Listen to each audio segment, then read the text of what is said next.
This one? Yes. Excellency. Okay, do I have everything?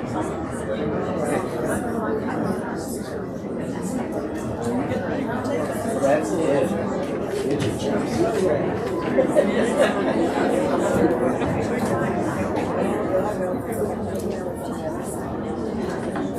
We'll get started.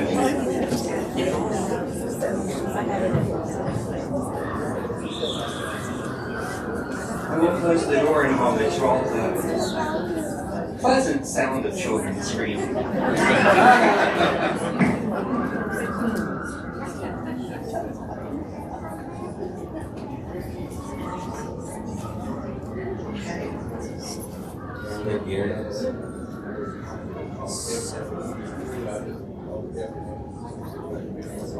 Ready? Alright. Hello everyone. Welcome. My name is Colin Ice. I will be kicking off today's activities and working on behalf of Braniff Airways Foundation. I want to make sure that we again say welcome to all of you for being here and being so supportive. We have a completely sold out crowd. So I want to thank you for that. You've been very supportive over the last few weeks. It didn't take but maybe 2.5 weeks to sell out everything from the time we put them on sale. I want to mention we had over 100 people still on the waiting list for today. So those folks are being able to watch on live stream. So if you can't catch it, you can tell your friends if you want to text them and tell them to go to Braniff Flying Colors on Facebook. Hopefully they can catch it there. If not, I'll put it out on YouTube in a couple weeks. So with that, the great statistic, and this is why I asked it on the program. I wanted to know how many of you had worked for Braniff. So if you worked for Braniff, raise your hand. It's about 2/3 of the crowd. What I loved more as well, we had about 1/3 of the selection and the folks who were here with us today who did not work for Braniff and just want to know more about the legacy that so many of you were part of creating, and so many of us are working hard to continue. So with that, as well, little map on the right, I asked the question, and not everyone answered, but I want to make a note, because so far I captured, the person that traveled the farthest that I captured was from Charleston, South Carolina. Are you here? I'm right here. There you are, welcome. Thanks for coming.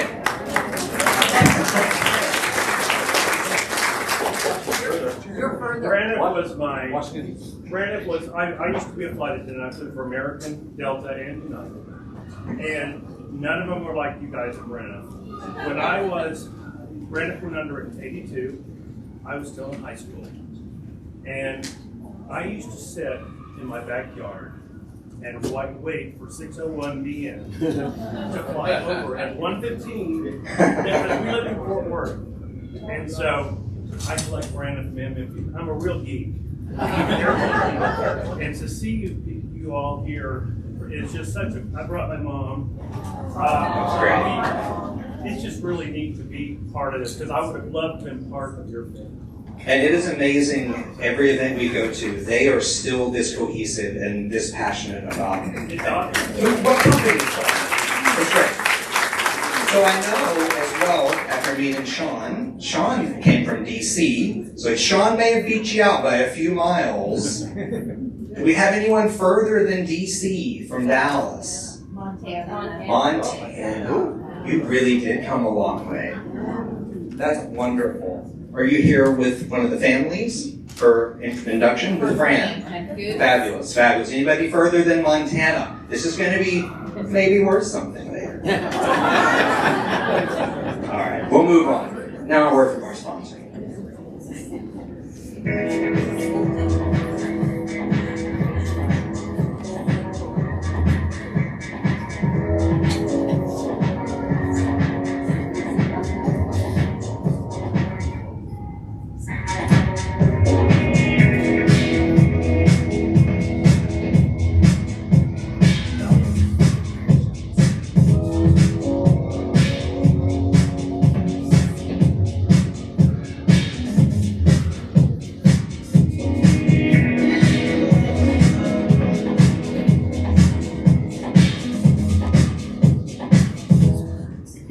Isn't it great what you can do with a couple $100 in a Fiverr account? I wish that we were still that prominent, but it's a wonderful, fun little way to open the show. I want to also make sure I recognize so many people who are here to help us out today and that have been present in so many of our ceremonies, so many of our events, including David Preziosi, who will be your master of ceremonies so that you don't have to listen to me all day. So our flight attendants, Kathy Logan Smith, Joyce Martin, Catherine Lance, Terry Hash, Floyd Corsi, Marcella Gleason, I am Colin Ice.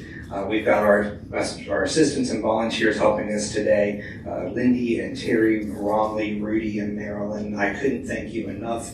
I know you're scattered in the room and outside of the room, so thank you very much, as well as Elizabeth Shepard, who is our event photographer. Elizabeth's everywhere, and by the time you leave here, she'll probably have taken your picture. I love her to death. Elizabeth usually does our Braniff Boutique, which we were not allowed to set up today at the museum. So I would encourage you, if you choose, visit braniffboutique.com. You can use the code StyleTour95 to get 20% off anything on the whole site. Great Pucci pillows, great shoes. So thank you. Brad Ackland will be singing for us during the induction ceremony. And I want to also take a moment, because the second half of today is talking about our Hall of Fame recipients. Pictured here are our previous Hall of Fame recipients, beginning back with our initial inductee in 2014, all the way through last year's inductees. So I want to take a moment and pause for a quick round of applause for everyone who has been Hall of Fame families for excellence.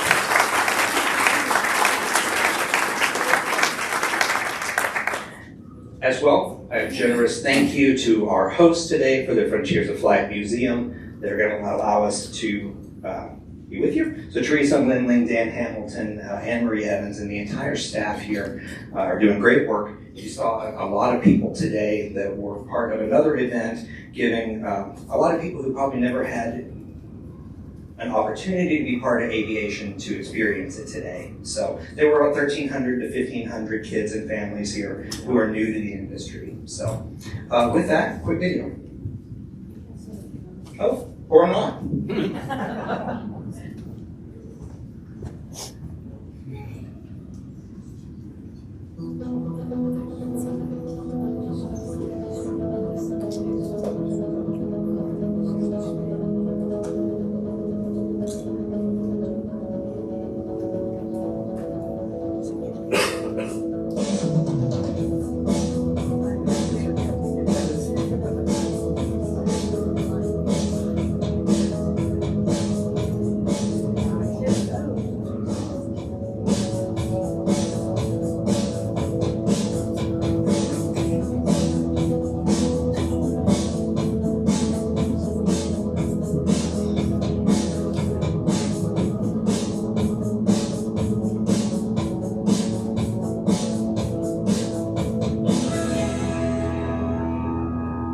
Thank you to Frontiers of Flight. I also want to mention that there are various companies and boards, all of our folks that are with us today, the boards of directors of Braniff Airways Inc., as well as Braniff Airways Foundation, as well as Braniff Airways Inc. I'll begin by saying I'm sorry Ben Cass, who is our chairman, couldn't be with us today, dealing with some health issues, so he couldn't be here. Not COVID, luckily, but I just wanted to publicly thank Ben for putting so much of this content together, organizing the day for all of us to be together. So thank you to Ben, who is hopefully watching on the live. I'm working as your Secretary and Treasurer as part of Braniff Airways Foundation. Gus Galure, who could not be here as well, is out of town. Our Vice President, our directors, and our members of our board who helped guide us so many times along the way. And on the other side, you'll see Braniff International, which I'll talk more about later today. But again, wonderful group of people putting together to help promote and protect the legacy. All right. We're lucky as well to have a couple of really talented folks working remotely for Braniff, and I'll introduce those to you now. Hello, my name is Chloe Wareham-Gordon, and I'm a grant writer and social media manager for Braniff Airways Foundation. My father, George Stanley Gordon, was an advertising exec who approached Alexander Calder with this idea of having him paint a commercial jet. And that idea transpired and became Braniff's hugely successful Flying Colors of the U.S. advertising campaign, Subsequently, my dad stayed on at Braniff as an ad exec and was behind such memorable slogans as better, be better, we're Braniff. Presently, the foundation is working on a lot of exciting new grant opportunities, and we're increasing our engagement and reach on social media. We're also reaching younger audiences and educating them on how transformative and revolutionary of an airline Braniff was and the power the name still has today. I'm so grateful that I'm able to do this work for the foundation and keep not only my father's legacy alive, but the legacies of thousands of remarkable Braniff employees. Chloe is a real gem. Anytime you see anything on Twitter, or Twitter, Instagram, TikTok, etc., that's all thanks to her. And the fact that her father was George Gordon is quite remarkable that we have her. She has a personal stake in Braniff as well. I'm Carlos Judic. I'm a graphic artist with Braniff International.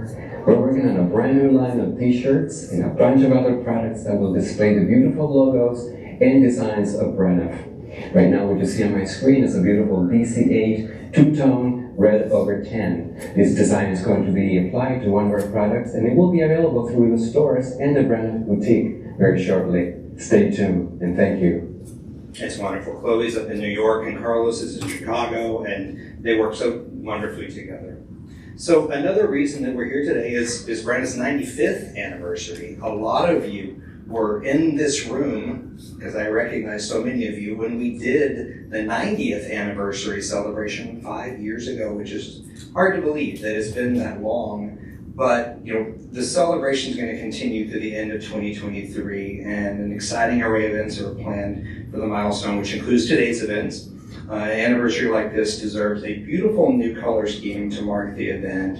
So Braniff would like to introduce the 2023 Royal Ultra 95th anniversary color scheme displayed on the flagship you are also passionately familiar with. It's a beautiful color scheme marking the event. And happy birthday, Braniff International.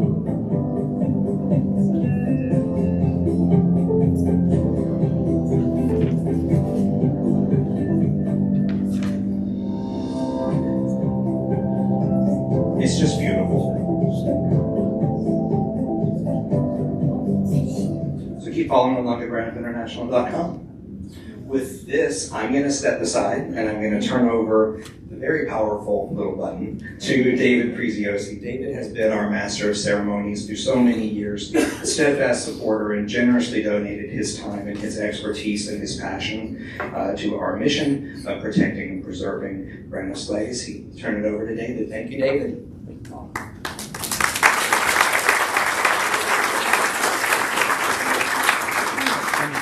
Grab the next prezo real quick.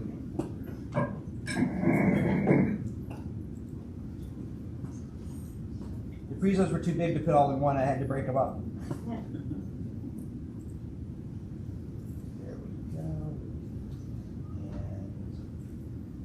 And all right. Well, welcome aboard, everyone, on our journey as we talk about the history and style of Braniff. And now that we are cleared for departure on this presentation, please put your tray tables up and in the locked position, fasten your seatbelts, and turn off your electronic devices. So before the Dallas region had American Airlines or Southwest, there was Braniff, the first airline to call Dallas home, and one with a storied history of innovation and design that upended the aviation industry. Braniff grew from a small regional carrier in the 1930s to a large international one that spanned the globe until 1992. Their success and expansion was unprecedented in the 1960s and 1970s, thanks to their incredible emphasis on design and style, which changed the way people thought about air travel. They broke the mold with cutting-edge marketing, bold crew uniforms, by popular fashion designers, colorful plane liveries, and interiors, outstanding service, and cutting-edge modern architecture for their buildings.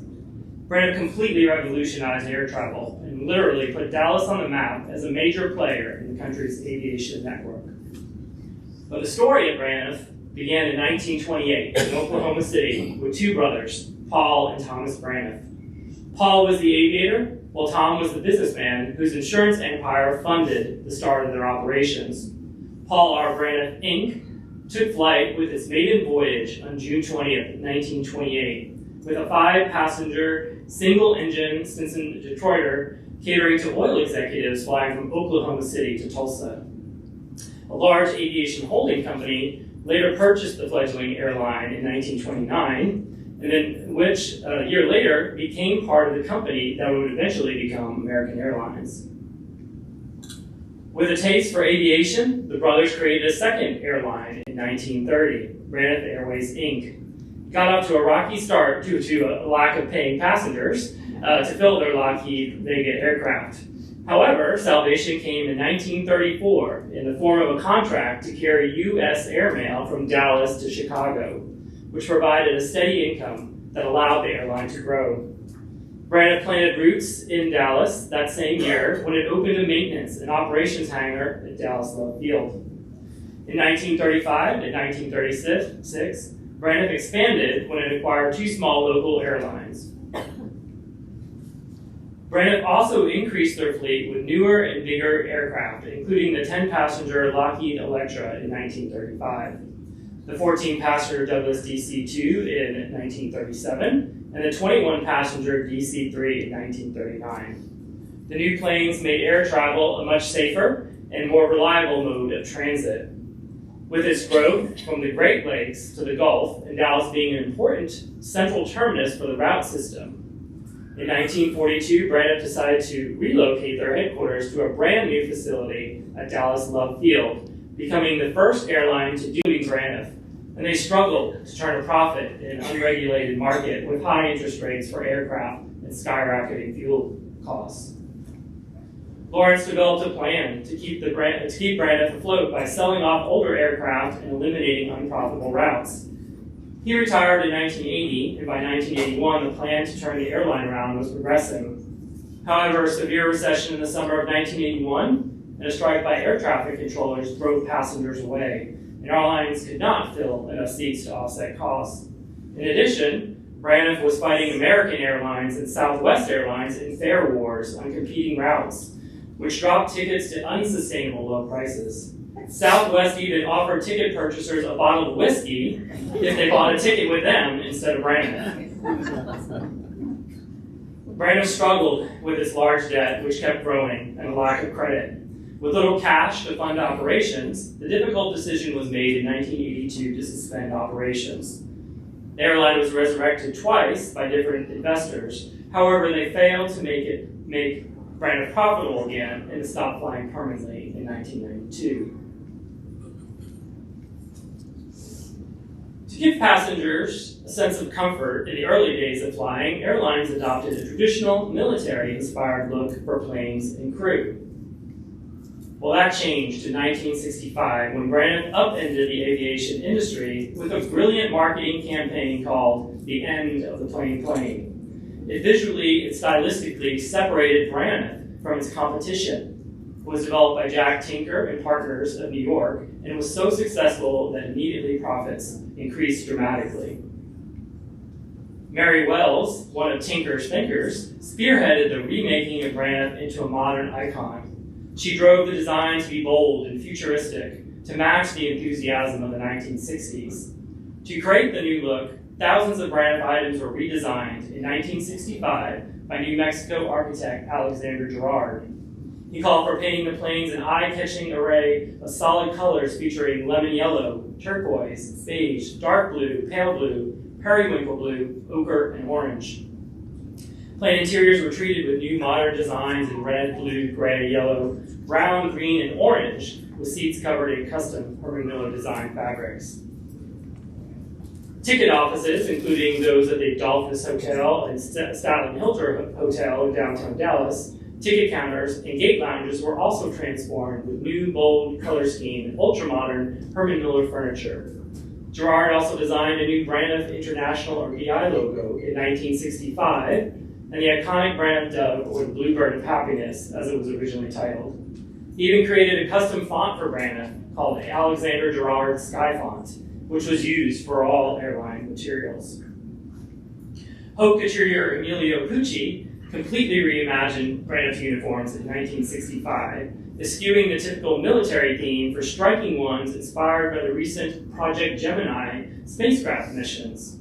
He even redesigns the uniforms for mechanics and ground crew. The hostesses, as Braniff called the flight attendants, received a fanciful collection called the Airstrip. It allowed a hostess to wear her various uniform pieces in layers and strip them off during each segment of the flight, which created different looks all the way from dresses to culottes. Colors for the pieces were vibrant, with pink, blue, yellow, and green. Fitting for the time, the hostesses even had a space-age bubble helmet or a clear plastic rain dome to wear to protect their hair in inclement weather. And here is a rather risque commercial which featured a hostess seductively peeling off her uniform layers to demonstrate the airstrip.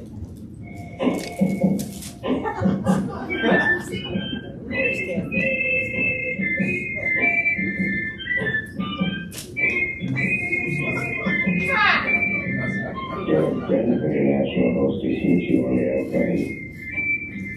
She'll be dressed like this.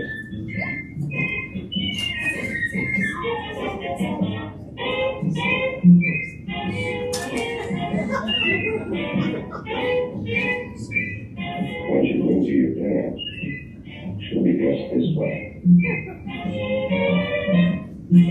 After dinner on those long flights, she'll slip into something a little more comfortable. The airstrip is not too bad Braniff International. It means that even an airline hostess, she'll be like a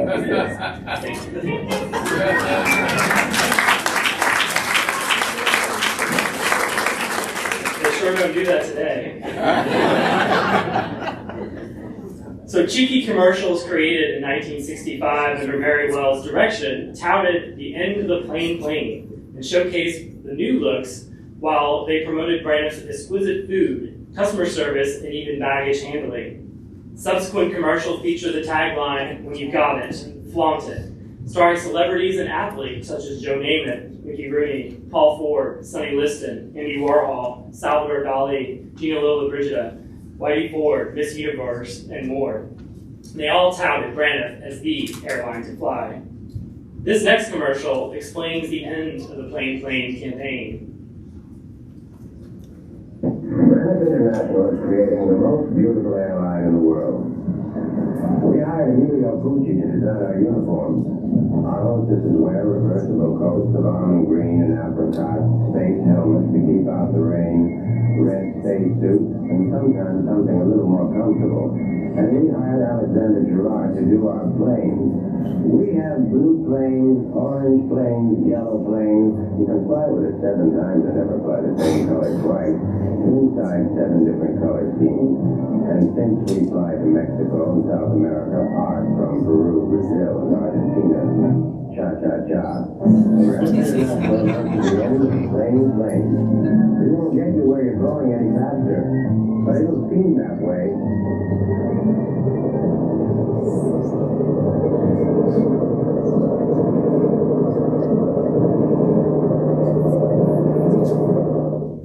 And even an innocent old lady was part of the fun.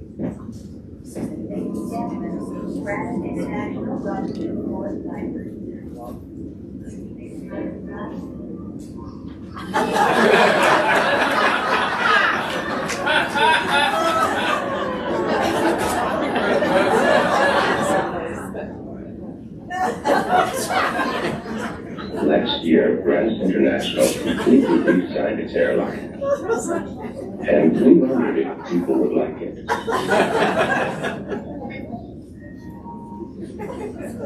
Now, we wonder if people like it a little too much.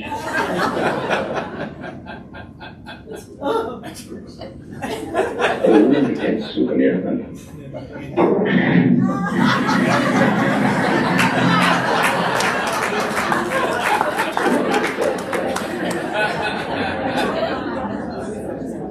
And nobody take any planes from it. That's all I need. And here's a commercial where we ride along with the luggage. Baggage handling is a very important part of running an airline.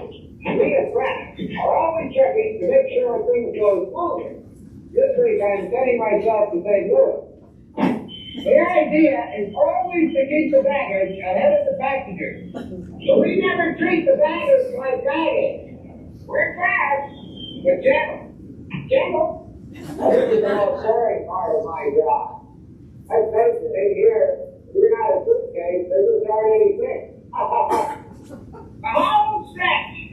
This year, we've cut our average delivery time from 9 minutes to a breathtaking 6 minutes and 5 seconds. Possibly a new world's record. See, I wonder if Pucci the guy is supposed to pick me up. I wish we could get our luggage that fast these days. So Pucci updated the collection for 1966 and added printed tights and dresses in purple and pink. He simplified the designs in 1968 with pale pink and plum as featured colors. And we have Deborah Brown here, who is not a flight attendant, but she's an avid fashion collector, to model the 1966 print.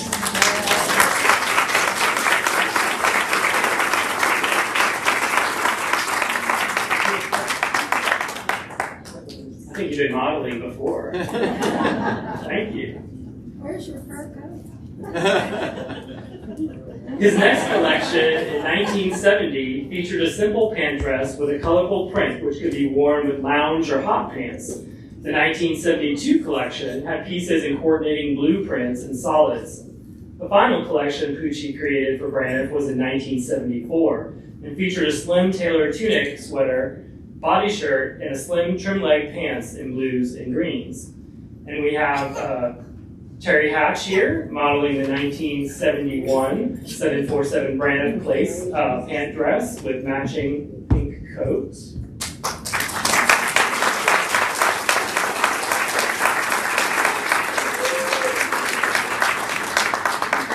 And then we have former Braniff hostess Marcella Gleason, who's modeling the final Pucci collection from 1974. And I'm sitting.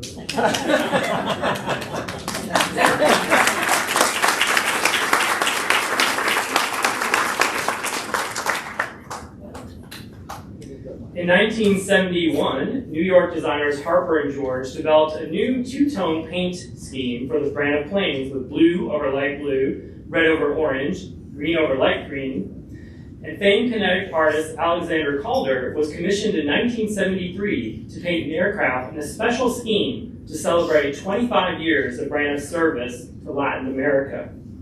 2 years later, he was commissioned to paint an aircraft in honor of the U.S. bicentennial. Braniff was the only airline at the time to commission an artist to custom paint an entire plane.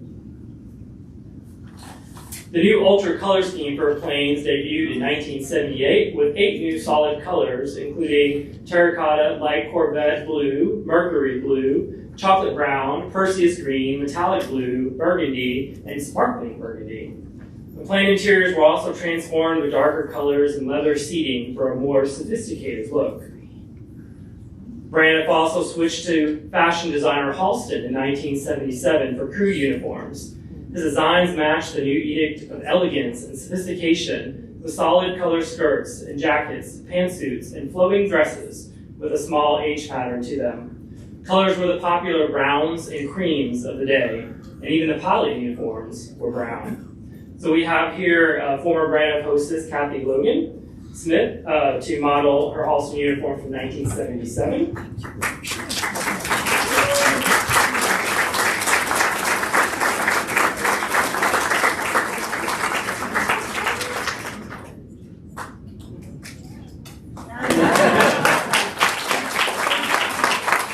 And then we have Floyd Horsey to demonstrate his uniform.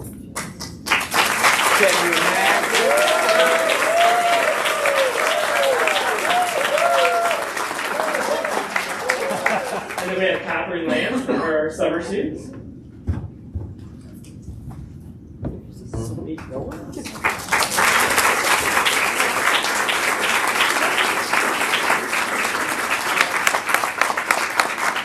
And then we have Joyce Martin in her dress, and she also has luggage. Oh, here we go. Sure, no worries. You can't take the plane.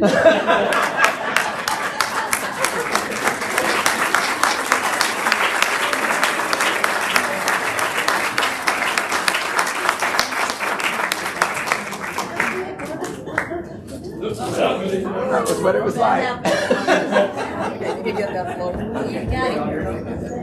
In 1984, Braniff was redesigned with a new red, blue, and platinum silver color scheme, which was reminiscent of the company's 1959 red and blue Eldorado color scheme. The new uniforms feature dark blue jackets, pants, and skirts, along with red ascots and lapel inserts. Like the rest of its look, Braniff wanted the best for its buildings and employed top-notch architects and designers who created modern designs fitting in the jet age.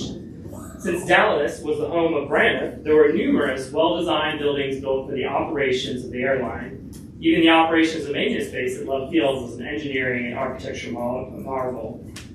Dallas Love Field Airport was established by the United States in 1917 to aid in the World War I efforts as a flight school. Passenger service at the airport began in 1929 with Delta Airlines, followed quickly by Braniff. At the time, the field consisted of just a few hangars and a grass landing strip. The first terminal at Love Field was located at the north end near the hangars. To handle the airport's increased passenger load and flights, a new terminal was built in 1940, accessed from Lemon Avenue. It was constructed using Works Progress Administration funding in the popular Art Deco style. By the early 1950s, the terminal was not adequate for the larger planes and increased number of daily flights. A large new terminal was the answer, and Broad and Nelson and Jack Horgan Associated Architects and Engineers of Dallas were hired to design the new terminal. In 1958, the ultra-modern terminal opened with an international flair and exterior skinned in colorful green porcelain-coated steel panels. Braniff's growth and success led them to open a $9 million Terminal of the Future expansion at Love Field in 1968 to serve their 200 daily arrivals and departures. Designed by Jack Horgan and Associates of Dallas, the new terminal was exclusively dedicated to Braniff, with its own ticketing, check-in hall, and 13 gates, with a rotunda at the end of the concourse. Covered jet bridges to the planes made their debut in the new terminal, which was also designed to handle the passenger traffic for the soon-to-arrive 747 jumbo jets on order.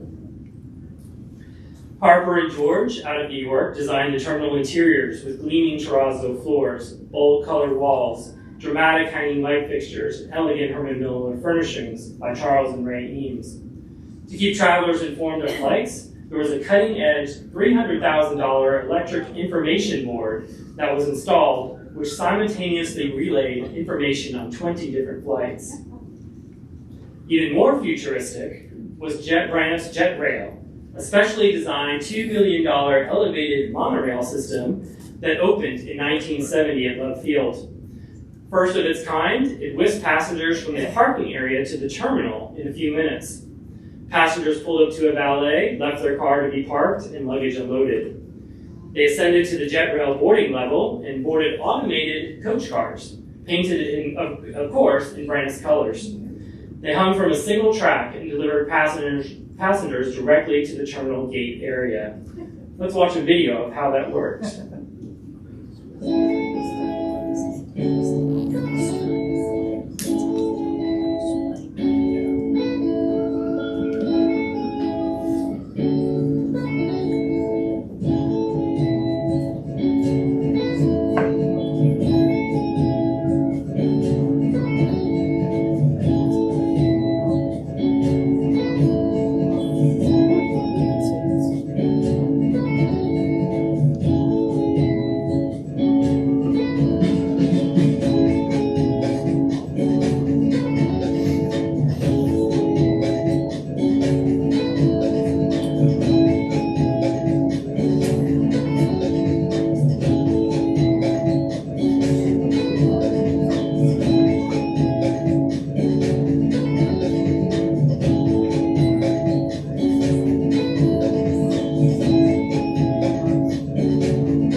Boy Scouts were part of the fun. The view of the Braniff concourse.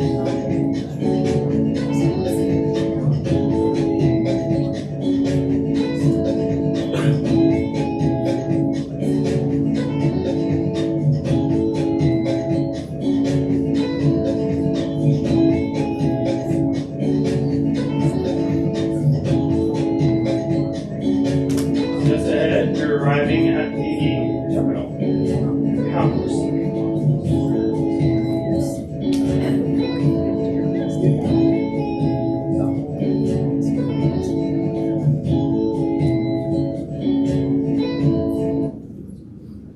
So in 1955, Braniff left their 1942 headquarters at Love Field as it was in the location for the new planned passenger terminal. A site a few miles from the airport was chosen for the new headquarters in Exchange Park, a new planned office development. In 1958, Braniff moved into its new clean line modern 10-story headquarters designed by the Dallas firm of Wayne Gamble and Associates.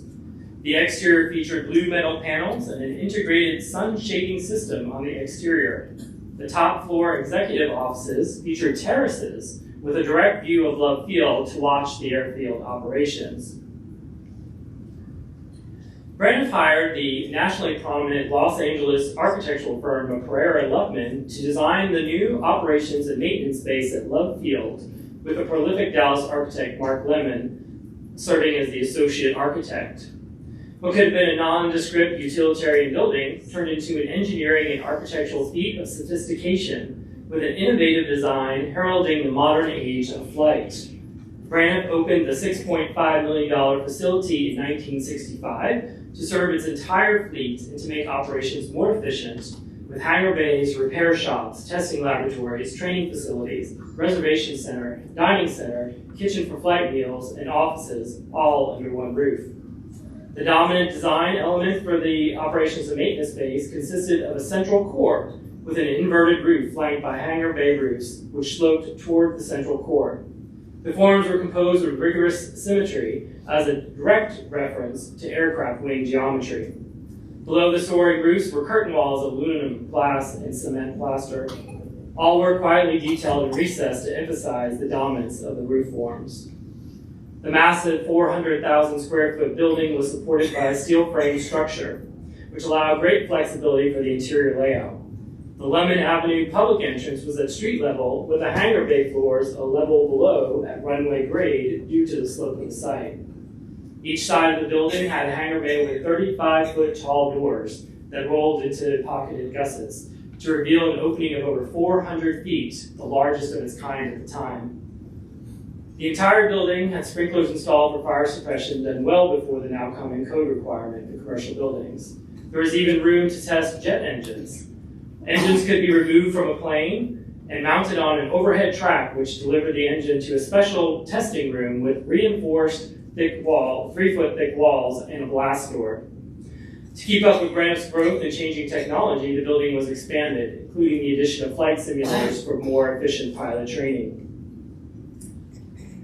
Braniff hostesses received extensive training before they served passengers. In the early days of training was held at hotels near Love Field and the Braniff headquarters. In 1968, training and housing were combined under one roof at the Braniff Hostess College on Wycliffe Avenue.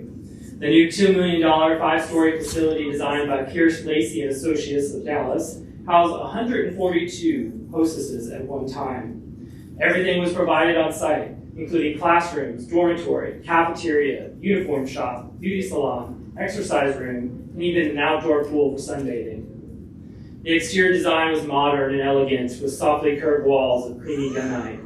The dormitory rooms on the 3 upper floors opened onto balconies with floor-to-ceiling metal bars, which led the building being dubbed the bird cage, due to the lovely ladies behind the cage of bars. The lobby featured a round, sunken pit called the Dream Parlor, with a floating fireplace at its center, surrounded by built-in seating. It was quickly nicknamed the Passion Pit, as it was the only area in the building where hostesses were allowed to entertain gentlemen callers. The facility was used until 1975, when the building was sold, And training returned to a hotel near Love Field before moving to the new Braniff headquarters at DFW Airport in 1978.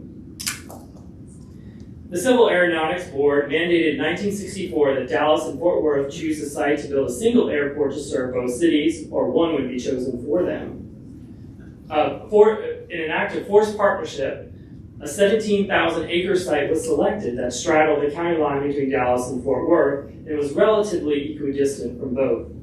The nationally known firms of HOK and Brodsky, Hoff, and Adler were hired to design the airport after the terminal designs from the first architecture firm were not forward-thinking enough for such a large project.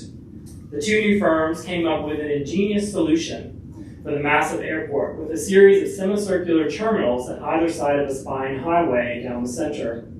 In advertising for the new airport, it was touted as being as big as Manhattan itself. 4 of the originally planned 13 terminals were built and provided efficient for the time as planes parked on the outer rim of the terminal with arrival and departure access points for passengers close by on the inside rim with parking. Braniff was the largest tenant with the most flights when passenger traffic started in January of 1974, and the only airline to have its own terminal. In true Braniff fashion, its terminal showcased the latest and best in stylish design. Howard K. Smith and Partners designed the interior of the terminal, while Harper and George handled the graphics and decor. The colorful terminal entrances featured BI patterned wallpaper or BI bas-relief panels. The 18 departure lounges were separated from the main walkway with opaque dividers. The agent counters were of elegant black marble, chrome, and mesh, with 20 tightly spaced glow fixtures above, and TV screens with information on arrivals and departures. The gate lounge areas were warm and inviting, with tobacco-hued naugahyde sling seating divided by oatmeal-colored panels. The floor surfaces were a deep orange color that contrasted with the beige color of the exposed concrete walls and columns. To be near the airport, Braniff moved its headquarters in 1978 to a new sprawling $75 million campus designed by the international architectural firm of Welton, Beckett, and Associates of Los Angeles, who also designed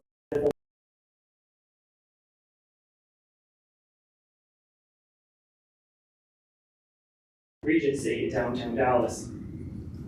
The 340,000 square foot Braniff Place World Headquarters was built into a sloping wooded site on the northwest side of the airport and featured separate yet interconnected buildings of no more than 3 stories for offices, data center, flight, and crew training, recreation center, and a hotel.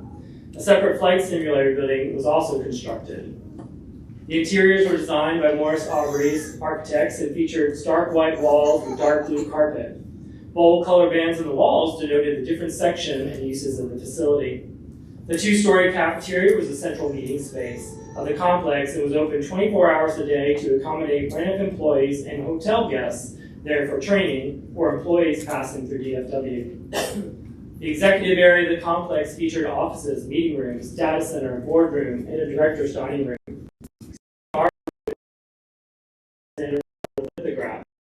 Harding Lawrence even had his own apartment on the 3rd floor, complete with a fireplace, small outdoor pool, and a sun deck. Braniff forever changed the airline industry by setting a new standard among its peers for how an airline should look and operate. It broke the mold in the 1960s with innovative designs for planes and uniforms, cheeky marketing, elevated service, and an overall style that made the flying experience unique. Other airlines took notice and copied Braniff's efforts.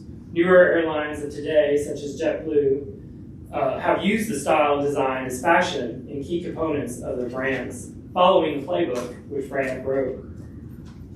Braniff also had an incredible impact on Dallas. Early on, it put Dallas on the aviation map by choosing it as its hub for their early airmail routes and passenger service. Braniff was the first major airline to be headquartered in the Dallas area and became the dominant carrier by growing air service at its Love Field hub before moving to DFW Airport to be its major tenant. The remaining Braniff buildings built in Dallas serve as a physical legacy of the airline. Unfortunately, the Love Field Terminal of the Future and the Jet Trail are both gone, with renovations to Love Field. The 1954 headquarters was occupied until recently. It is unfortunately scheduled for demolition along with the other buildings as part of Exchange Park by UT Southwestern, who has future development plans for the site. The Braniff Worldplace headquarters is still being used, though, for office space. Hostess College is currently vacant and awaiting renovation into a hotel by the same developer who are from Statler in downtown Dallas. The operations and maintenance space was almost demolished by the city of Dallas, but a concerted effort in 2012 to recognize its historic and architectural importance resulted in the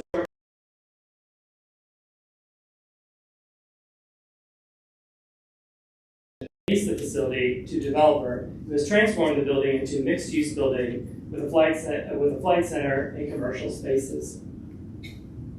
Today, the legacy of Braniff International is kept alive by a devoted base of former Braniff employees, who we have here, as well as airline aficionados. The Braniff Airways Foundation was established in 1983 and cares for the history of Braniff through collecting, preserving, promoting, and protecting the carrier's legacy. It curates the Braniff Flying Colors collection, founded in 1972 by Richard Benjamin Cass, which has become one of the most comprehensive collections of Braniff memorabilia known to exist, with over 10,000 collectible items and 20,000 photographs, slides, and electronic images, as well as aircraft models, signage, and crew uniforms. The foundation has partnered with groups in the effort to preserve the remaining Braniff buildings and have been marked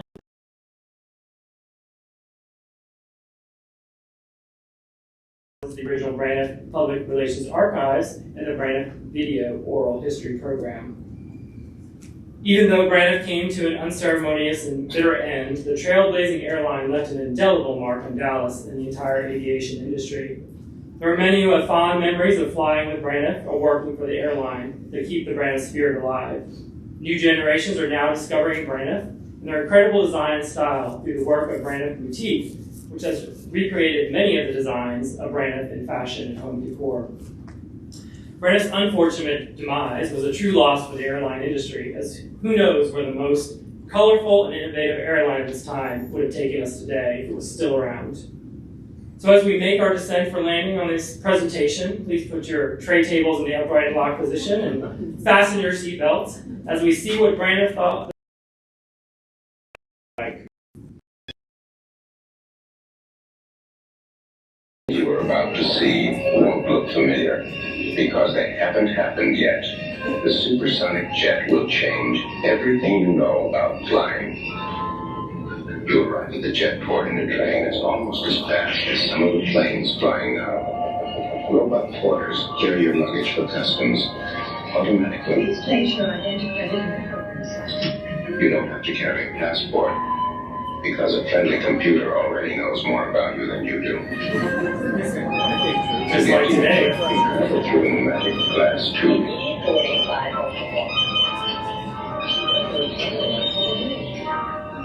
There's no waiting in this supersonic age, and very little walking. This is your purser speaking. We recommend setting your flight controls at 19 for takeoff.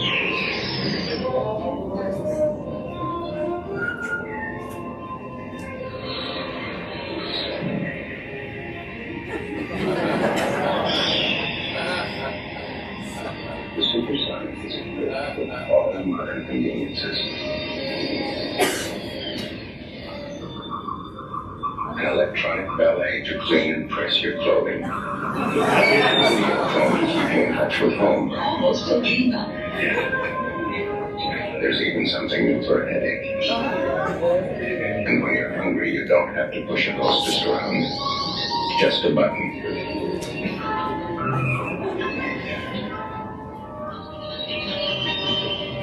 Entertainment, you can watch one of 3 different movies. Or all 3 at one time. This supersonic flight was arranged by Braniff International to show you what our future is going to be like. They actually did predict several things in there. Foundation.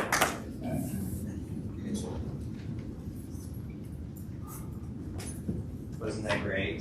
Yes. It's actually great. I want to thank David for putting that together. We're so fortunate that the presentation presentation you just saw is actually being presented month by month with our flight attendants that have been helping us and hosts and hostesses, going around to various facilities, organizations, clubs in the DFW area and presenting that as part of an outreach program to keep educating people. We have that once a month over the next 12 months. So David has probably memorized that whole script, but does a wonderful job every single time. So again, I just want to thank you for being here. Again, Colin Ice. Our opportunity to have these art, fashion, architecture, to be able to do that on the 90th anniversary. As you may see, we actually did literally light up the skyline in Dallas with the BI. I can make this little cool feature work, but it doesn't.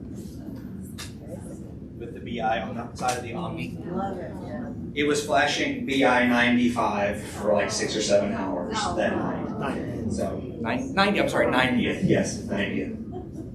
What have we been doing for the last 5 years? I wonder. So anyway,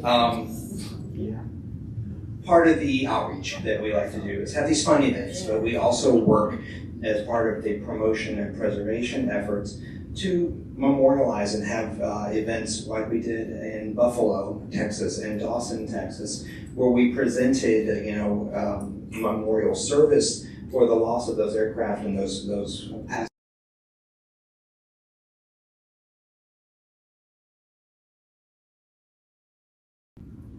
Opportunity to bring, the school districts brought their entire campuses and their kids into the auditoriums, and we were able to present to them the history of their town. So many people didn't even know where the crash site had been or know what really the impact was. So we're very lucky to be able to do that. You can see a photo of some of the family members who had never been to the location where they lost their loved one. So it was very touching, but great opportunity to share the story about Braniff as well. But we work with Frontiers of Flight. We're working on a project to recreate a 747 interior first class cabin. That's been going on for about a year now. You can check it out on YouTube, follow the support of that. And then we work through the various social clubs as well, the former Braniff Clippies, our neighborhood and community clubs. The Heritage Archive, as we talked about, does have an enormous collection of uniform pieces, physical artifacts, including some of those aircraft air pieces that are all stored in archival safe boxes, archival safe portfolios, climate controlled facilities. We've got the recipes from the first class food. We've got the menus. We've got the art and the advertising master videos. So those are all housed in several facilities. It's growing as we have been fortunate enough to be able to receive the collections that so many of you have donated to Braniff Airways Foundation. And I wanted you to have a chance to see, behind the scenes of where your things are and where things are stored. These are two of the facilities, one of them on Plano Road, one of them in Northwest Dallas, in addition to the Arkansas location. We've just recently been able to invest and receive these high-density roller shelves. If any of you know what they are, they're magic. You can store so many more things. But I wanted you to see that, it's a lot of work, it's a lot of effort, because every single piece that comes in is cataloged and preserved and protected and recorded and then shared. There are over 3 terabytes of data that is out there on the internet available for people to research. That's a large part of what we do is research requests. And there you can see Ben building shelving. So in order to do that, we're fortunate enough to have such a great base of assets, and legacy that you created helps us launch licensing. These opportunities work out at places like the Hostess College, which will be called, Braniff Place. We've licensed the name Braniff to select places like that and select products that we felt were worthy of carrying on, a partnership with Braniff to use those assets, like the posters and some of the wonderful imagery. Those things are being remastered, redigitized, and sold, and portions of those profits go to support the foundation so that we can afford to store and buy boxes and buy foam and buy, air conditioning and all those bills.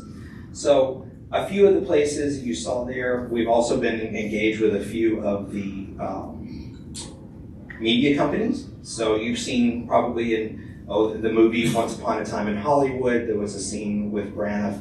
That was the one about the Sharon Tate thing. Anybody see it?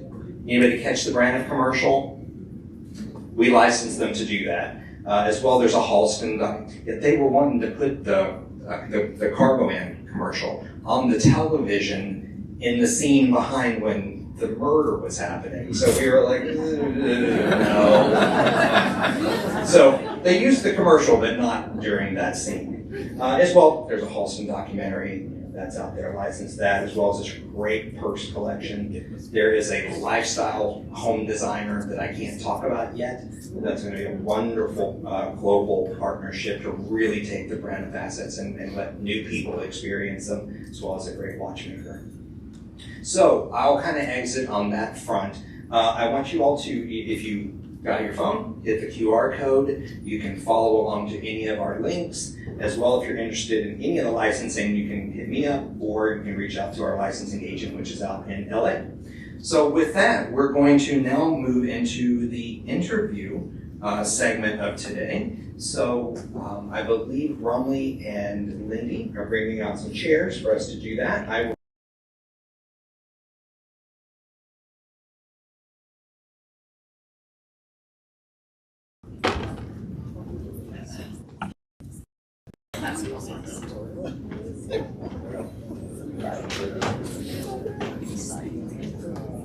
We could have our flight attendants come on up on stage and take a seat that are going to be part of our interview today.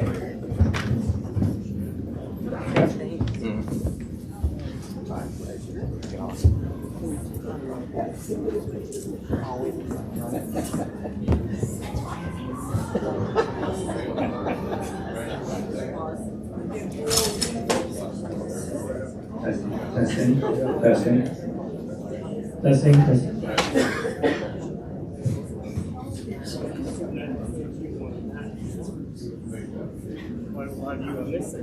Okay.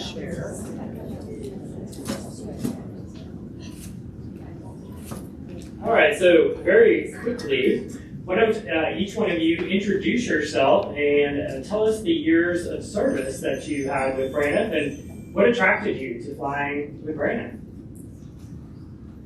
So you want to start first? It was a job. I needed a paycheck for my house, my car, and my insurance. But nonetheless, my favorite and then Rio de Janeiro, that was a toughie. Went up to JFK, spent the night, 13 hours in the air. That was a toughie. No movies, you just fed them until they went to sleep. And then the other one obviously was Guayaquil, Ecuador, Peru. So that's all I have to say. Mine was fun flight. Lloyd? Well, this was the beginning of some magnificence for me. I originated Washington, D.C. I flew down here with a good friend who had always wanted to fly. Of course, men weren't able to fly back then. And so all of 1973, we went from airline to airline. Because when he first came to me, he said, well, they're hiring men at the airlines. And we were both managing at retail stores, so I thought, so? And he said, well, aren't you interested in interviewing? And I go, not particularly. And he said thank you. Said the reason you should go for the interview is everywhere you go to interview, you get to fly first class. And I said, sorry. I did. So we went from that and we went through the phone book and went through all the airlines. And about every Friday, we would go on another airline interview. We would go in on Friday, we'd interview, we'd stay all weekend, we'd fly back home Sunday night and report back all the adventures we had over the weekend. So it was a great way to get started in this industry.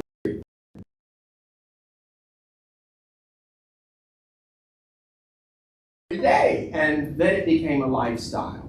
And I flew from 1974 to 1989 with Braniff, and I retired 2 years ago from Delta Airlines in 2020.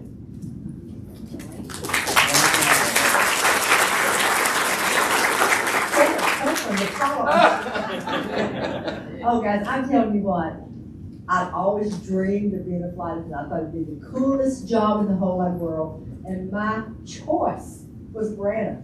I was just lucky I got hired, changed my life. I flew from 1970 until 1982.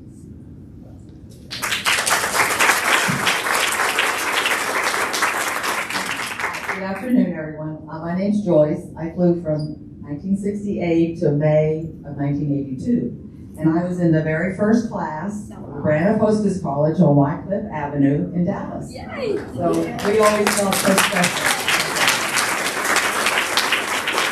There were 26 of us in our class. And of course, we came from about 7 different states. And it was just fun to get to know each other and become fast friends and tell stories about our hometowns and about our states. And I was just a young lady from a small town in western Pennsylvania. And I never dreamed I'd be living in Dallas and wearing a famous designer uniform to go to work.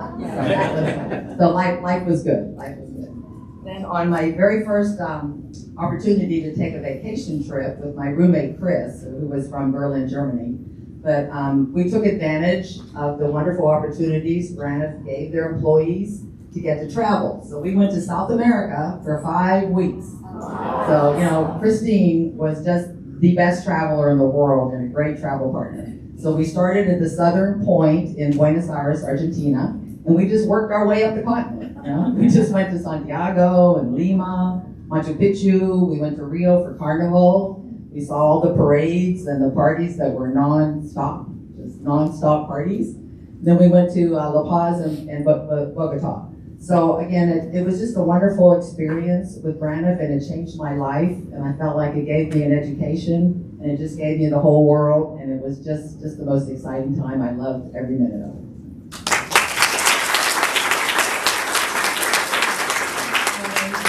My name is Smith, and I flew for Braniff from 1969 until 74. Can you hear me? No. A little closer. Now, can you hear me? Yes. I flew from 69 until 74, and the reason I hung up my wings is because I married a pilot.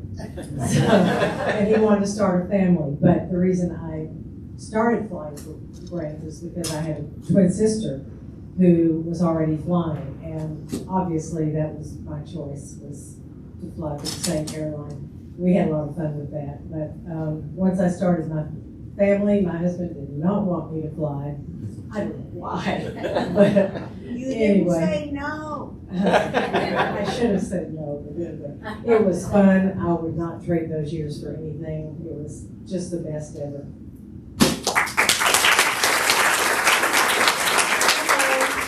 I'm Catherine, and I flew between 1978 and 82. And I was from Kansas City area, and went to college up in Columbia. And one of my roommates and I decided we'd put our resume in for Braniff and some other airlines. And lo and behold, Braniff hired us and moved to Dallas. And then I was actually ready to get out of Dallas. It was a little bit too big for me.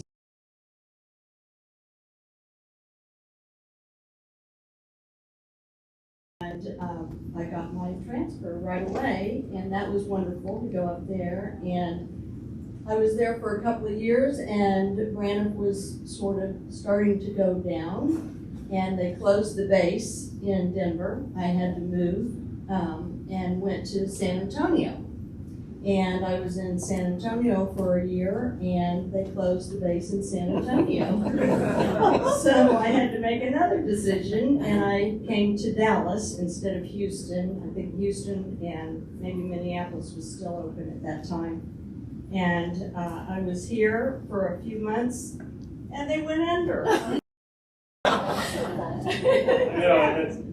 Your fault for those. I don't know. And I'm telling you, they were the best years of my life too. And had they not gone under, I'd still be flying for them.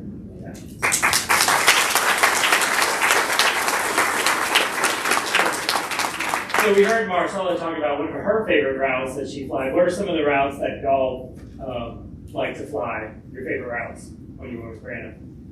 Well, I'll just start out. I'll just tell you that once I got out of the Braniff training here in Dallas, I was at a grocery store. I was on reserve. I had a beeper, and I was at a grocery store just getting groceries, and my beeper went off. And it was scheduling, so I had to find a phone and call them. And this was my very first flight after training. And they said, "Would you like to go to Hawaii for your first Oh my gosh, I was so excited, and I paid for my groceries as fast as possible, went home and put my uniform on, packed up, went to the airport, went to Hawaii on Fat Albert. It was just fabulous, and the crew was wonderful. We had like a day and a half layover over there, and we got to see so much. We went to the beach, we went out for dinners, we just had the best time. That was one of my memorable trips, and I mean, I went several times. I was lucky enough to get on those flights, but that was something that really stuck in my head. And how long was that flight from Dallas to? Oh gosh. 8 hours. Yeah, it was 7 or 8 hours, something like that. It was a long flight, but it went fast when you're working it and you're just chatting with people and having the best time.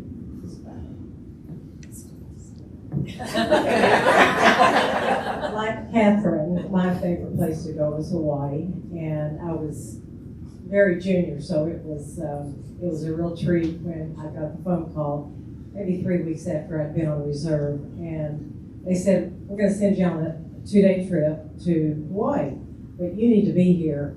The flight takes off in exactly 1 hour." And I lived in Duncanville. I had to drive to Love Field, and I had a little bit of a heavy foot, and before too long they were and the guy pulls me over, and I told him the story, and I said, my uniform's right here in the back seat, you can see it. And he said, "Okay." I'm sure it was my charm and not the uniform. I had to go.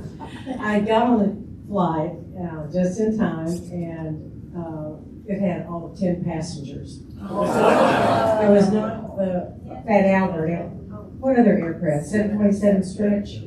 I think that's what it was. DC-8. Yeah, whenever they roll off the 47, it's DC-8. I've slept since then. Anyway, so this young lady in the back, we were working the coach section, and she said, "Well, it looks like we're not going to have many passengers back here, but you've got to try this Wahine punch."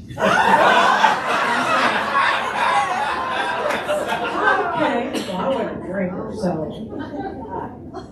and I'm gullible, so I drank it down. I thought, "Man, that is good." And we took off, and I started getting dizzy, and I was laughing. And I said, "What did it have in there?" And she said, "Well, I thought you knew it has rock." Anyway, we made it in one piece, but I think I slept the first time.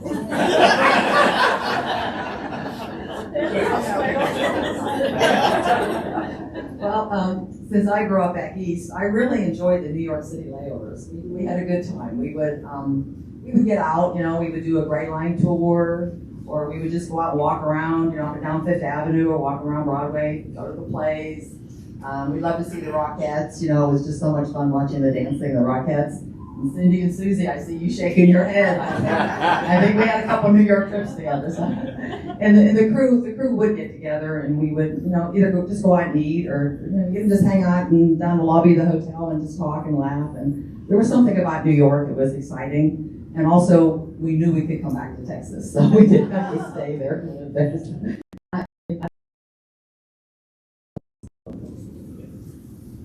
Oh my goodness, guys, New York was a fun layover. But I think, and of course I love Hawaii, guys, we were getting paid to do this. I go snorkeling in Hanala Bay. Are you kidding me? It was amazing. But Acapulco was a blast. We stayed at the Princess. It was, we didn't even go to bed. We'd have a layover. This is crazy. This is true. I was based in Kansas City. We'd come to Dallas. We'd stay up all night. I forgot the name of the dance place we used to go to with all the lights on. Acapulco, Charles Children Hey, Dance. West, yeah. We paid for nothing. And then, well, of course, we just try to stay away. Then we go to Acapulco. But, wow. We'd party. This is terrible, but we'd party at night and do nothing. We'd go put our bathing suits on and go sailing in the daytime. Guys, I love the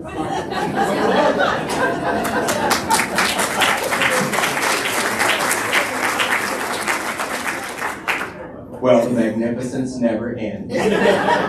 On that New York, I have to compliment them because New York was always a fabulous place to be, no matter when or what time of year or whatever, whether with the ball dropping or a night at Studio 54. So we did it. My favorite trips really were those that revolved around our superior service to anything that was out there anywhere. So domestically, it would have to be those Seattle turns that were so coveted by our most senior flight attendants. It was 4 hours up there, 4 hours back. And if you got one of the lucky trips where you had the 24 hours in Seattle, and the Northwest is spectacular. On some of those, we would go up to Snoqualmie Falls, or we'd go out to the Olympic Rainforest, and you really had an opportunity to enjoy the benefits of this.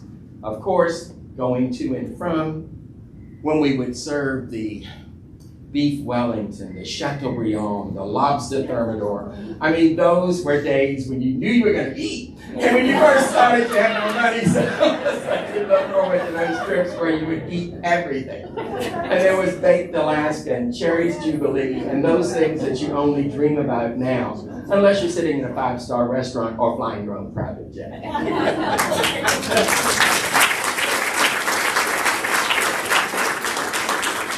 So did any of you fly to South America or to Asia?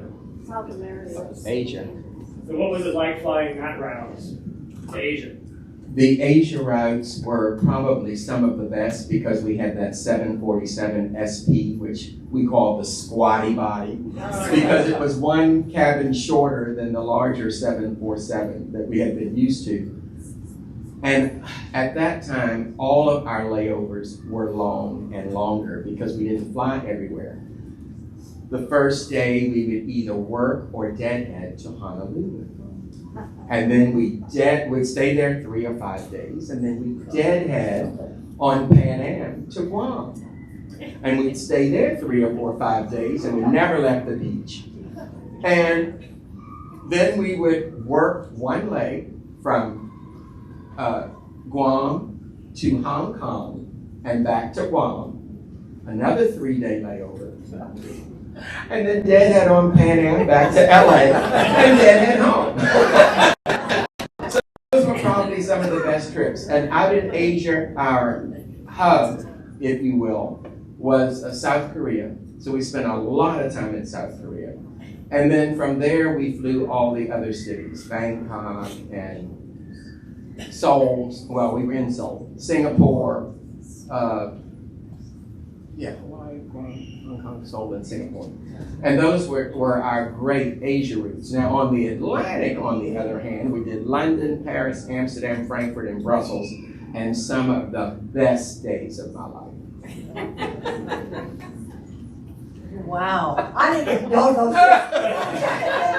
I can't tell you. I always wanted to go. Guys, I was fortunate enough to get on some charters to South America, and it was so much fun. Just absolutely love the charters in South America. The whole crew, it's different. The bonding, really, the bonding and the camaraderie, and you just cherish those memories. Quite often I was able to do the Dallas-Frankfurt flight, and on that trip you stayed 24 hours while the airplane returned to Dallas and then came back. So you had 24 hours to entertain yourself. And so in Frankfurt we stayed actually in Mainz on the Rhine River. How gorgeous is the Rhine? Mm-hmm. So our crew, we fell in love with it, and we did the tour on the Rhine twice, 2 different times in 1 month, because it was just so spectacular. And the German beer isn't bad either. So. I never worked a trip to South America, but my husband did, the pilot that I married, did for several months in a row, and it was his favorite route because he would fly 7 days and then he'd be off like 2 weeks, and then he'd fly another week and then off 2 weeks, so that was kind of cool. But we did, one of the perks of being in the airline business is, of course, we fly for very little or free. And we decided to take a trip to South America and went to Lima and then flew to Cusco, where Machu Picchu is. And all this time flying standby, mind you.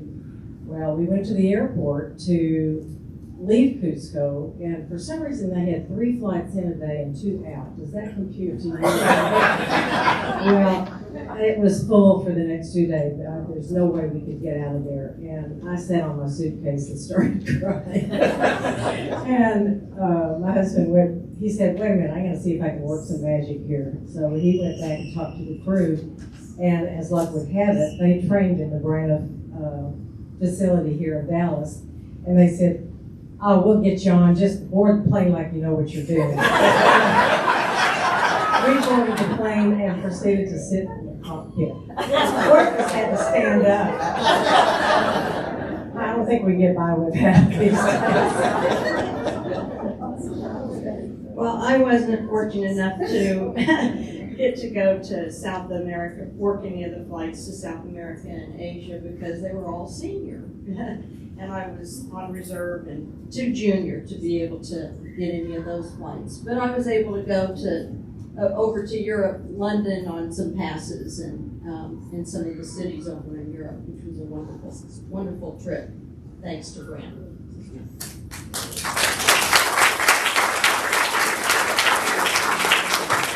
So, Floyd, you touched on the amazing food and service of Braniff. Tell us about your training and how we all got trained to do that. To do that kind of service, that amazing service that Braniff was known for. Well, the good part about Braniff service was not only was I an executor of the service, but I was a facilitator for it.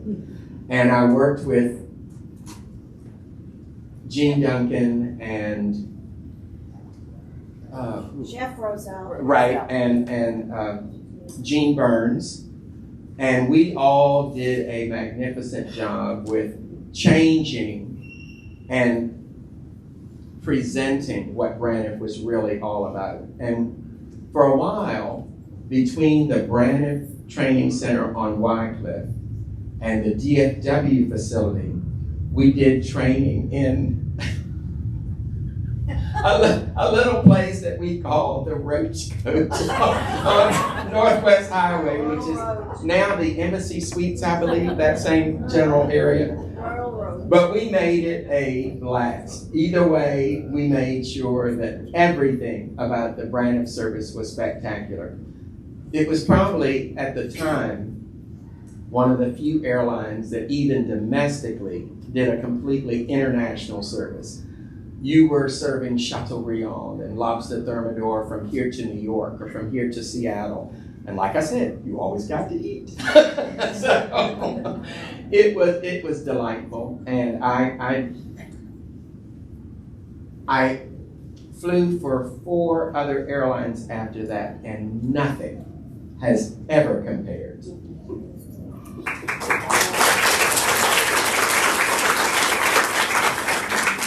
Any of the rest of you want to talk about the service? The flight? Nana? Service or training? Well, both. Yeah, service or training. Oh.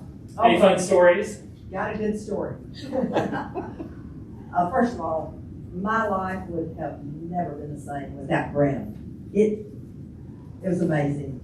But I don't know, do most of you out here that were in the airline with Braniff, do you remember Bill McCracken or Yes. or Bill Bear? Yeah. Those. Oh yeah. They were fabulous. They did an incredible, speaking of his training, they did a fabulous job of teaching us emergency and medical training. Okay? Well, in fact, with a show of hands, have any of you ever done mouth-to-mouth resuscitation in flight? Yeah. Well, let's just all know that is an unforgettable I'll share real quick what happened with me one day. I was on a trip train. I was flying from Dallas to Miami, Fort Lauderdale. Not eventful. Not even my regular trip. It was not eventful going down. And then on the way back, I was sitting on the forward jump seat, aisle side, and we were climbing in altitude, seatbelt sign on and everything, and all of a sudden, I heard these call buttons going off. And it was scared of it. What the I hell? had to look around to see what was going on, and it was just panic on people's faces. Oh my goodness. They were pointing to seat 4D.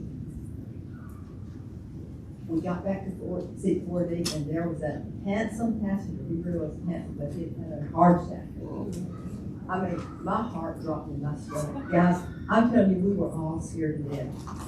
He was over 6 feet tall. We were able to get him out of the seat, get into the bulkhead behind him, pull the curtain so the other passengers couldn't see, contacted the cockpit and started doing mouth-to-mouth and compressions. We were able to get back to the airport. Oh my, guys, the paramedics came on, they had all their equipment, which was nice. I didn't have equipment. But all because of the fabulous training, thanks goes to the fabulous Braniff training, Vernon R. Crane survived a 5-way bypass, and as far as we know, is alive today.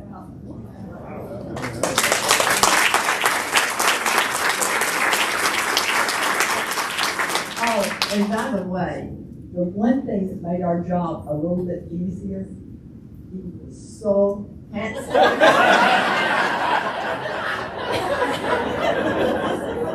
Well, she's just trying to tell you she woke the dead. I think from our recurrent training that we had to do every year to stay FAA qualified, I do remember having to pull out those windows, over the wings, and just how hard it was to get those crazy windows out and tilt them.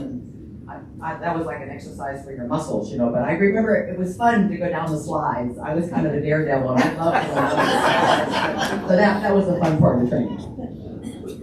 I don't really have anything to add. Thank goodness. All right, well, good then. Well, thank y'all so much for telling us your wonderful stories.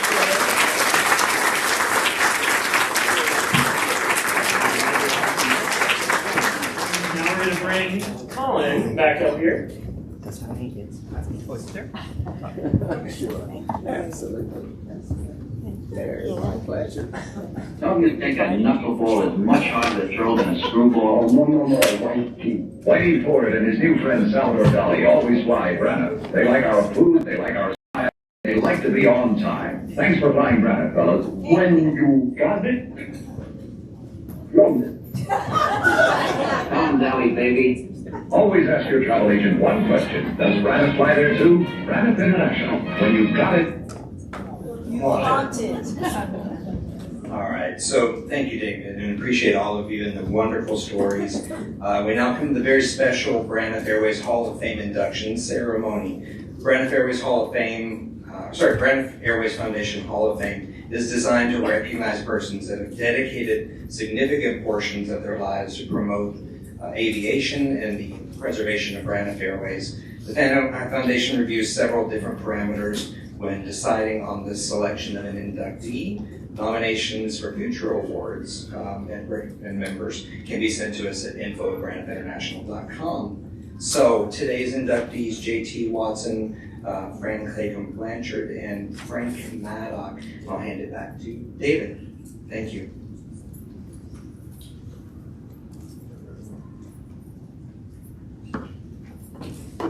So our first inductee today is J.T. Watson, who was born on July 5th, 1937 in Fort Worth.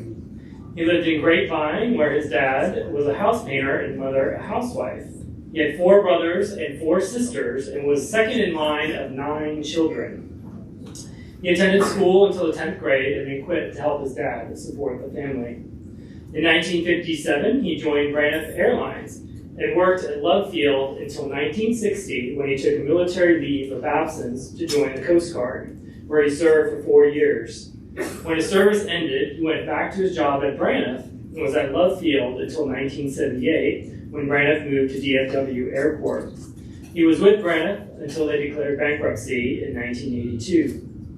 At Braniff, J.T. worked on the ramp from 1957 to 68, was a ticket agent from 1968 to 75, and after obtaining his GED in 1975, was lead customer service agent from 1975 to 1982.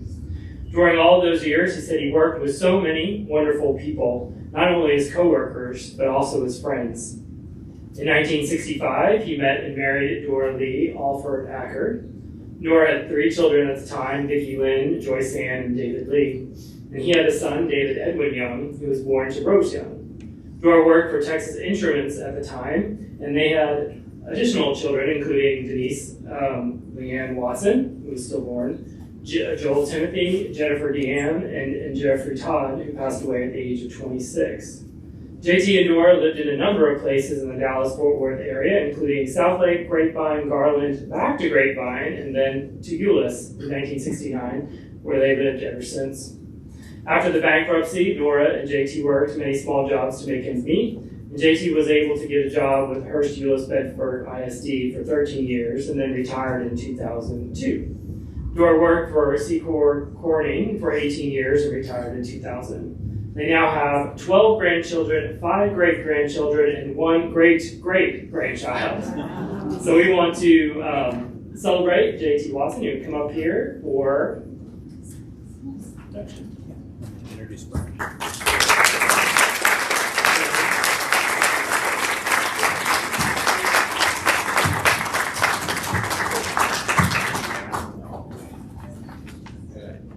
So on behalf of the Board of Directors of Braniff Airways Foundation, Floyd is going to present you with this award to you and welcome you to the Braniff Hall of Fame. And we got a little treat for you. Yes. And then we have Brad Ackland here. Thank you.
Get you up there where the aliens verified.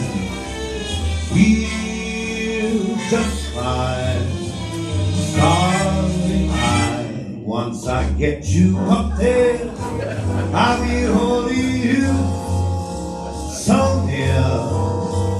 You make hear angels cheer, clouds stand together. That's why it's such a lovely day. You just say those words, beat those birds. I can hoop obey. Is perfect for flying honeymoon. They say, come fly with me. Let's fly away.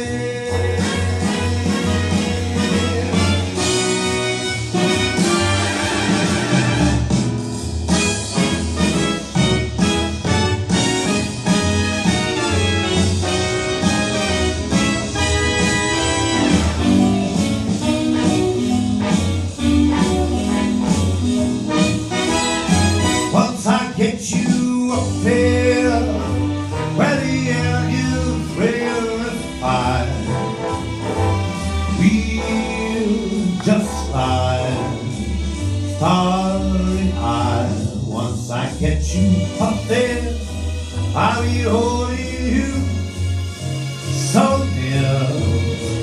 You may hear angels cheer, clouds swell together. That's why it's such a lovely day.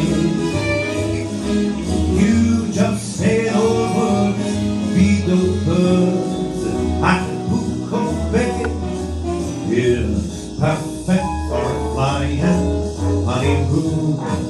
They say, come fly with me. Come, let's fly away.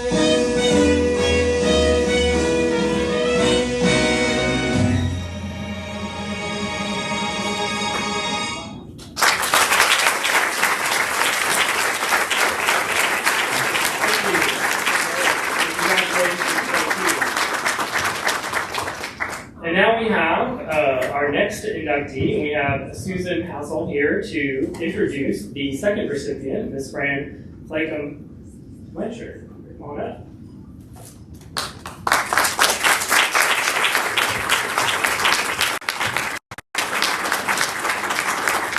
I just want to mention a technical possibility. Go ahead, Susan, please come on up. I have a technical problem. No, you're great.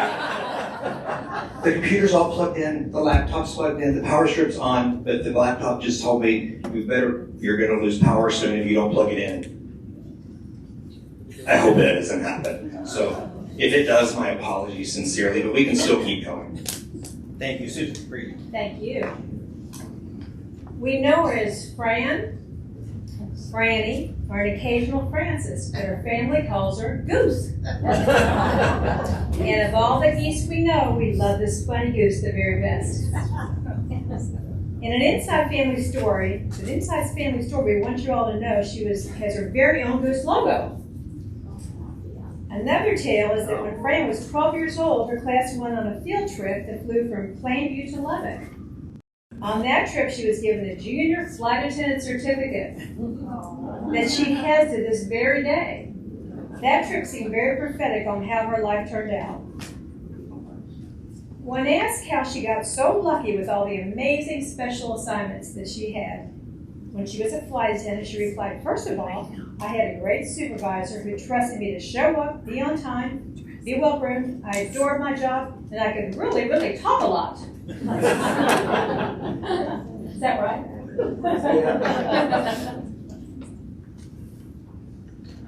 Although she never had children of her own, she has 5 nieces and 2 nephews that mean the world to her, and she loves them as much as she would if they were truly her own.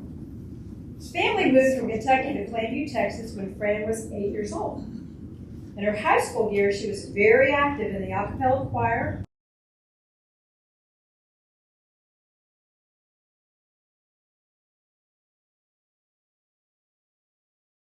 She attended Wayland Baptist University for 2 years and transferred to Texas Women's University in Denton, Texas, where she majored in fashion merchandising.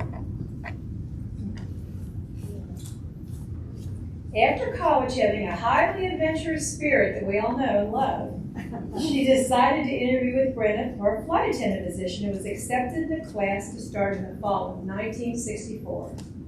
Her clock number was 19247. Not as early as Betty Green's, but for all of us who care about such things, Fran's number is pretty impressive. While in training, she met lifetime friends and was greatly influenced by her lead instructor, Jean Duncan. Fran said, "I will forever be grateful to Jean for the positive attitude she helped instill in me." Following training, she was based in Dallas and flew domestic flights for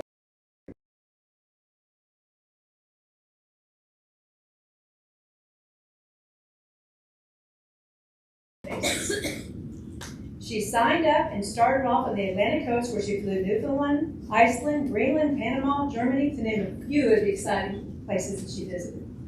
When flying the Pacific coast, she would fly to Saigon, Guam, Honolulu, and many other parts of the world. On returning to domestic flying out of Dallas, she was assigned a new supervisor, Pat Dixon. Pat became another major influence, and Fran will always be thankful for her friendship and guidance along the way. During this time, she often flew New York turnarounds, and Russell Thayer, who was vice president of Braniff at the time, was a regular passenger on those trips. It was about this time that Braniff had promoted their very first female to a vice president position. That was a big deal. Mr. Thayer mentioned to Fran she could easily be a B2.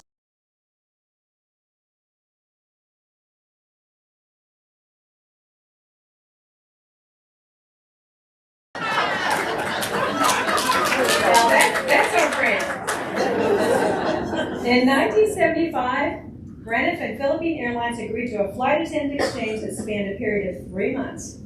During that time, only 4 flight attendants from each airline would spend a month in each other's countries. Our friend, the lovely Goose, was selected as one of those to participate in this program. Braniff's goal was Braniff's excellent service. All of them, decked out in their full Pucci uniforms, were hard to miss. And everyone was intrigued and impressed by their intelligence, knowledge of the airline, along with their striking good looks. In 1978, she felt very fortunate.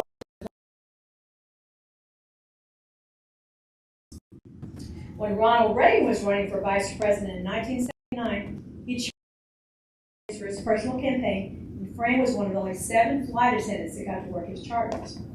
The president was so pleased with the crew, they all received invitations to the inauguration and were thrilled to attend. She also flew some of the Dallas Cowboy charters. Lots of stories there, but really not right for today. I always say that. Her list of achievements also include being selected to fly on the London pre-inaugural flight in 1977. When Jimmy Carter signed the Airline Deregulation Act in October 1978, Braniff began a massive expansion that included the training of hundreds of new flight attendants. The training department was vastly shorthanded, and Fran was called out and quickly became one of their instructors. Fran has the ability to be able to step up to whatever needs to be done. Years after our beloved Braniff filed bankruptcy and the Frontiers Flight Museum was being built, she was on the advisory board that helped make the decisions for the Braniff.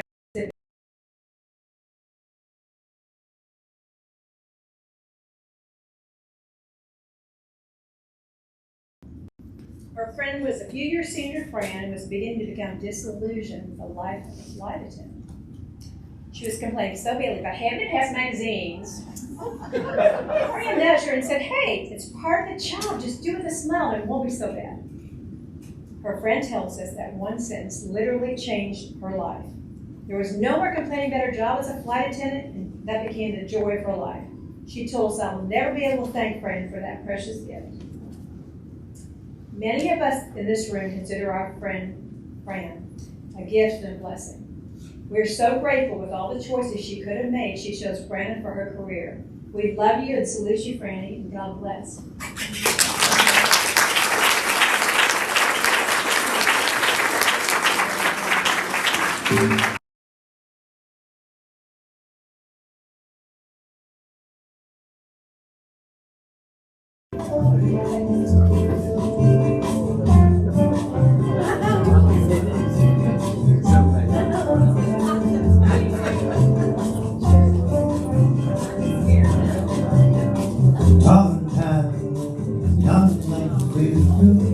from the window when she passes Rose.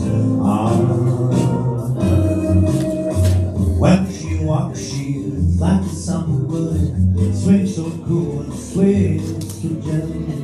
When she passes me, Rose.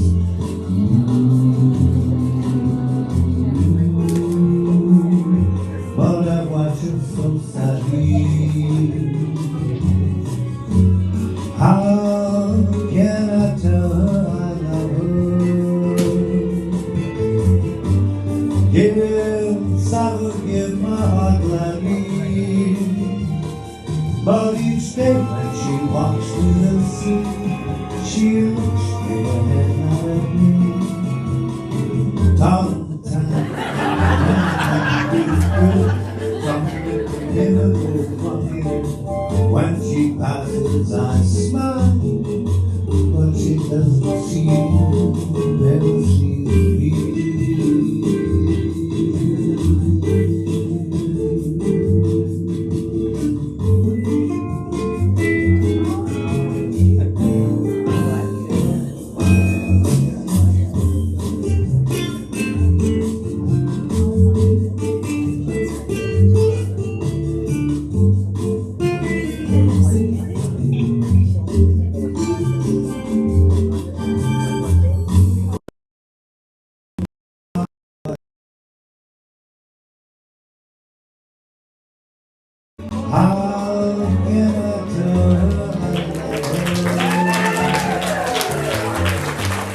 Yes, I would give my heart gladly. But each day when she walks through the sea, she looks straight ahead at me.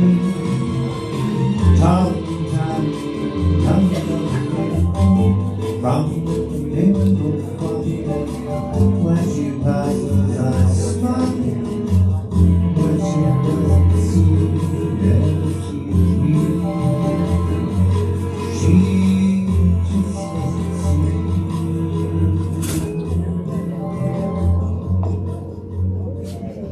Congratulations.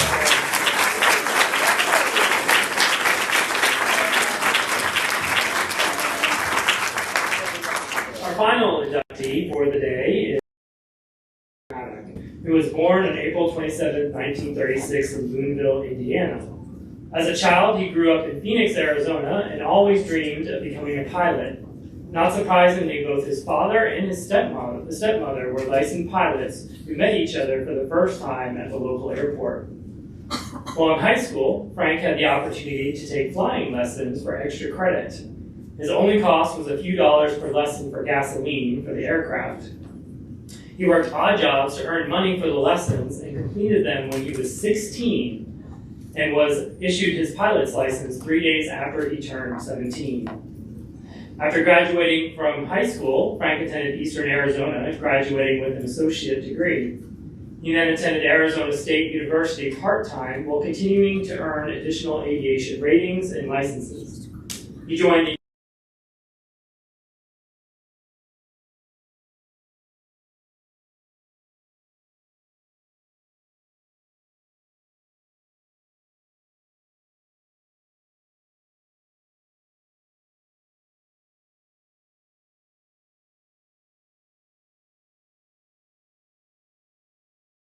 airport with a chartered air ambulance company. Frank often flew co-pilot and continued to log many hours of flying time. When not flying, he worked in the hangar doing everything from basic maintenance to changing the oil and sweeping the floor. After building up his flying time and acquiring several additional licenses and ratings, Frank had the proper credentials to apply for a pilot's position in the airline industry. He sent an application to Braniff Airways, who responded quickly, flew him to Dallas, interviewed him, hired him, trained him, and made him a co-pilot right out of training. Frank spent 16 years with Braniff prior to bankruptcy. He worked several jobs after Braniff went bankrupt and then returned to Braniff too when they restarted. After a few months with the second Braniff, Frank had a major heart attack. After many months of rehabbing under the care of an FAA doctor, He completed every test and challenge the FAA required him to do in order to get his medical reinstated. Frank then proved to the FAA in person he could pass every test that they required him to do, but they still refused to reinstate his medical. Denied but not defeated, Frank went back to work for American Airlines, first as a ground school instructor, then a flight simulator pilot instructor, and then he finally retired in 2003. Frank married Suzanne Burke in 1967. They met on Frank's very first flight as a Braniff co-pilot, and she was a Braniff hostess for all of 3 months. They dated a little over a year, married, and spent the next 54 years together until he passed away peacefully at home in Potato, Texas in 2021, following a 6-week hospitalization for several serious medical issues.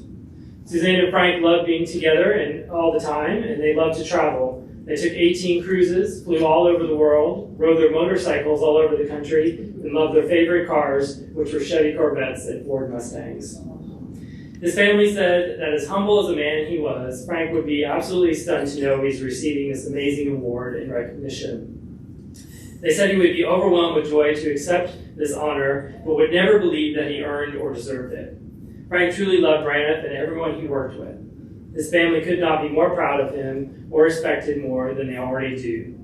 And so on his behalf, we have his wife, Sue Manick, and son, Sean Manick.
They'll learn much more than I know.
What a wonderful world.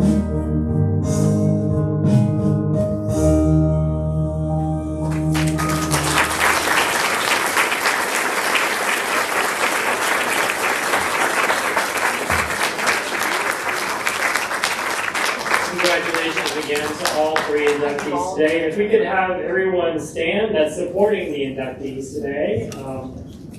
Please stand. Yes, wow. This is great. Yeah. Congratulations again.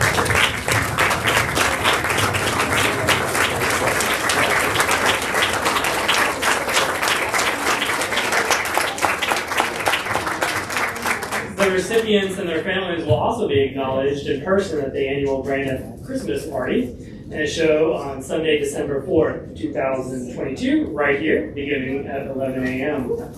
And don't forget that the BraniffBoutique.com, and you can use Style Guide 95 for 20% off. So with that, thank you so much for all of you attending today, and I hope you have a wonderful day.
Thanks, David. David, as always.